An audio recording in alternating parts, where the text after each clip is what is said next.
Welcome to your deep dive. We've both been looking into Hermès bags. Right. There's so much curiosity around them, isn't there? Totally. You've sent over some great stuff, and we're thinking, okay, why so expensive? Uh-huh.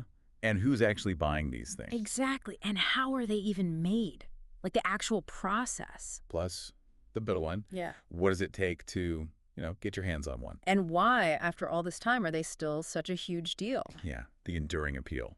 So, our mission today is basically to cut through that hype a bit, understand what's really driving the whole Hermès thing. Exactly. And when you look at the price, for instance, you can't ignore the history. It's key. The history? How so? Well, Hermes didn't start with handbags, right? They were making high-end saddlery for the elite. Oh, right, for horses. Precisely. So that foundation, crafting for people who demanded like the absolute best quality that set the stage. Okay, so that image of quality and exclusivity, it comes from way back. Absolutely. It's baked into the brand's DNA. Yeah. And that directly feeds into today's pricing. So it's not just about using fancy leather then. Oh, the materials are definitely exceptional, no question. Yeah. You hear about leathers like Togo or Swift. Uh, They're prized for specific reasons. okay. But yeah, the price tag reflects that heritage too. And the fact that they don't make that many. Rarity is a big part of it. Ah, limited production. Makes sense. And the craftsmanship itself. It's almost reverential. Which kind of leads to that next point you flagged, who actually buys them. Is it just like billionaires? Well, sure, high net worth individuals are definitely a big part of the clientele. That's obvious. Yeah. But the research also points towards dedicated collectors, people Well, really passionate about the craft. collectors. So not just for showing off. For many, no. It seems it's more about appreciating the artistry, maybe the history we just talked about. Some even view them as assets, tangible investments. Huh. A different kind of motivation. Interesting. Yeah, it's not always just about status. And how are these things actually created? You mentioned the craft. This is where it gets really fascinating, I think. It's not an assembly line. Far from it. Okay. Each bag is mostly made by one person, start to finish. One artisan for the whole bag. Yeah, Seriously. yeah. The sources say one craftsperson often takes it all the way through. Could be, what, 40 hours? Sometimes more for just one bag. Wow. 40 I hours? mean, each bag has this kind of unique touch, Yeah. right? And the quality control is intense.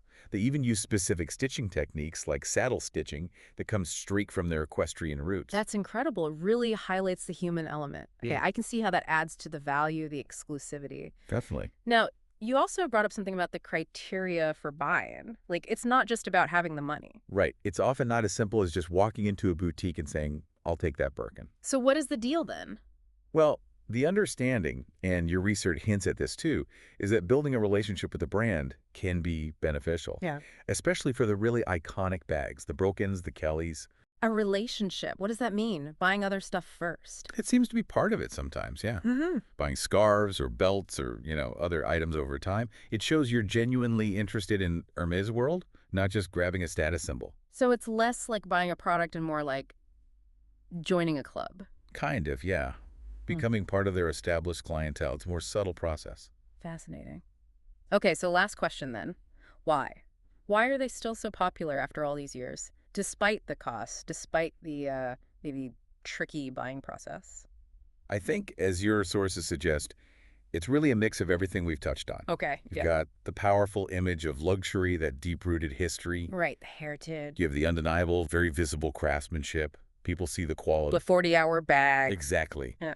And there's that carefully managed exclusivity. They don't flood the market. Uh-huh. And honestly, the designs themselves, many of the famous ones are just timeless. They don't really go out of style. So they're built to last, literally and aesthetically. Absolutely. They often become heirlooms passed down. It's not fast fashion. So thinking about it that way, it's less like buying a handbag and maybe more like acquiring Mm.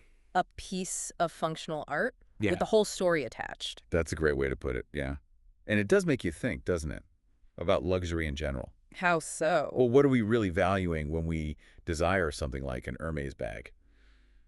Is it just the label, the status it signals? Or is it something deeper? Right. Or is there a genuine appreciation there for the skill, the time, the history, the sheer quality that lasts? Yeah. It's something to mull over, I think.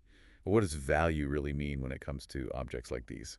Definitely food for thought. Thanks for diving into this with me. My pleasure. Always interesting stuff.